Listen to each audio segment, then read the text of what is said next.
decided to let him stay in Bristol, at least until the end of the year. But even if she had, it was too late. There would be no going back.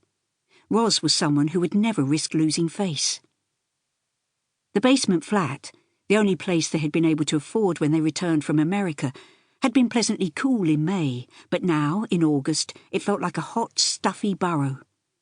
She and Theo were the rabbits, weak and defenceless, and Ros was the fox. Any moment now she would nose her way down the steps and tear them apart. She was late.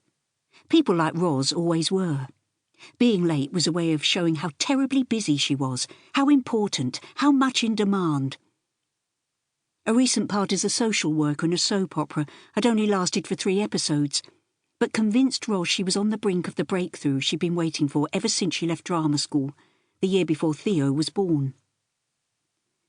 In the 5 weeks since William's body had been found, Ros had only been in touch 3 times.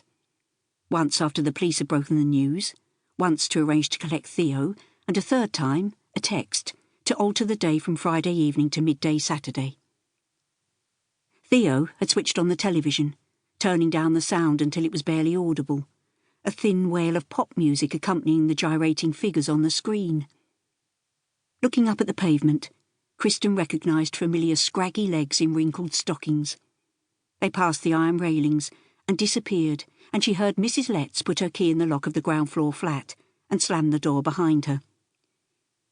"He's going back to his birth mother," Mrs. Letts had heard the expression in a documentary about adoption. "It's all wrong. They're supposed to put the kiddie's happiness first." A car slowed down, then accelerated with squealing tyres. Kristen put an arm round Theo's shoulder, but instead of responding as he usually did, his body stiffened. "You should have told her I've got thinner," he said, "and about my bad dreams. If I was older, they'd let me choose and I'd tell them she drinks." Being caught over the limit doesn't mean you're an alcoholic. Kristen listened to herself defending the woman she hated, but it was Theo she was thinking about, not Ros. "Yes, it does," he said. "She's a criminal. She ought to be in prison." "She's getting her licence back at the end of the month. She'll be able to take you out, bring you down here to see me." When he turned to face her, his pale cheeks had 2 bright red spots. "If it's true, if she does want me, that means it could have been her. She could have been the one who killed Dad." Then his whole body sagged. "She's here." He gazed up at the street. "It's a sports car. They'll make me sit in the back and I'll feel sick." "Do you think he lives with her?" "The man who's driven her down? No, he's a friend, another actor." Ros was wearing a linen trouser suit and a pale orange T-shirt. Her glossy shoulder-length hair gleamed in the sun. She was holding a pair of designer glasses, swinging them round her finger, smiling, but not too much, just enough to convey the appropriate mixture of friendliness, compassion, and pleasure at seeing her son. "This is John." She moved her head in the direction of the man coming down the steps. "Sorry we're late. We got lost in a one-way system. Took a wrong turning up by the Downs." So far, everything had been addressed to Kristen. Now she bent to kiss Theo on the head. "Hello, darling. I saw your face at the window." "Coffee?" Kristen asked, half hoping her offer would be turned down, half desperate to put off the moment when Theo's luggage was carried to the car. "Coffee would be lovely." Ros touched her companion's arm.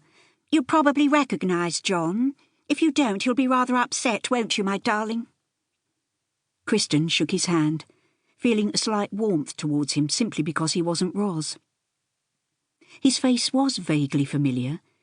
He could have been in any recent hospital or police series. He was probably about 10 years younger than Ros. Over the coffee, Ros kept up a stream of chatter while taking care never to mention William. Every so often, she gave Kristen a sympathetic little smile, and while her cup was being refilled, she inquired about the new job Kristen was starting in 2 days' time.